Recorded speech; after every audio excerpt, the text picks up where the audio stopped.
ეთერშია ხაზის რადიო. მოისმინეთ ამბები წარსულიდან. FM 94-სა და 7-ზე.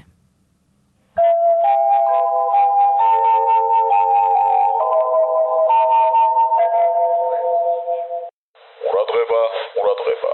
ლაპარაკობს თბილისი. დღეს 1979 წლის 22 აპრილია. გადმოიცემა უკანასკნელი ცნობები.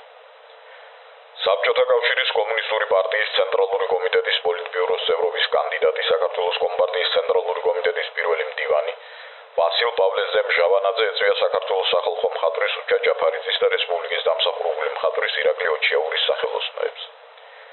უჩა ჯაფარიძის სახელოსნოში ამხანაგი მჟავანაძე შეხვდა ქართველ მხატვართა ჯგუფს და გამოიკითხა თუ როგორ მიმდინარეობს მზადება ვლადიმერ ილიას ზელენინის 100 წლისთავისა და საქართველოში საბჭოთა ხელისუფლების 50 წლისთავისადმი მიძღვნილი გამოფენებისთვის. ვასილ პავლეს მჟავანაძემ აღნიშნა, რომ ქართული საბჭოთა შემოქმედებითი ინტელიგენცია, კერძოდ მხატვრები, მუდამ აქტიურად მონაწილეობდნენ რესპუბლიკის საზოგადოებრივ პოლიტიკურ ცხოვრებაში და პარტიას ეხმარებოდნენ კომუნიზმის მშენებლობის ამოცანების გადაწყვეტაში და გამოთქვა რწმენა, რომ ქართული შემოქმედებითი ინტელიგენციის წარმომადგენლები კვლავ ღირსეულად ასახავენ ჩვენი ხალხის გმირულ ცხოვრებას.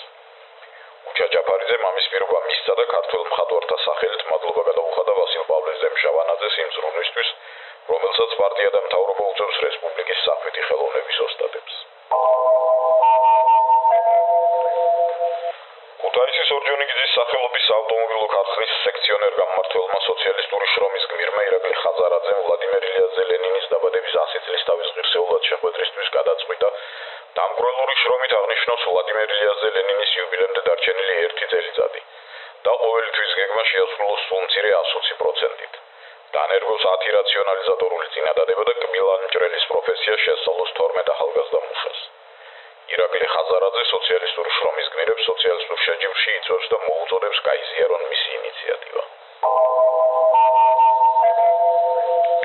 როგორც ამერიკის პრეზიდენტის კომენტარიდან ჩანს, ოფიციალურ ვაშინგტონს განზრახული აქვს ნაძალადევი მაჟორული ელფერით მოაწყოს ნატოს საბჭოს სესია, რომელიც აქ უნდა გაიმართოს. როგორც სარწმუნო წყაროები უწყებიან, საბჭოს საჯარო სხდომები მოეწყობა წინასწარ დამუშავებული სცენებით. ამერიკელ მიმომხილველებს აშკარად აწუხებთ პერსპექტივა, რომ სესიაზე თავს იჩენს უთანხმოებანი, რომლებიც ამ სამხედრო ბლოკს ბრღნის. იმასაც ამბობენ, რომ ნატო არის 20 წლის ღრმა მოხუცი, რომელიც ნათლად გრძნობს თავის მოახლოებულ ასასრულს. ქალთა შორის მსოფლიო პირველობაზე ჭადრაკში ალა კუშნირი თამაშის განუახლებელად დანებდა ნონა გაფრინდაშვილს მე-6 პარტიაში, რომელიც თავისთვის უიმედო პოზიციაში გადადო.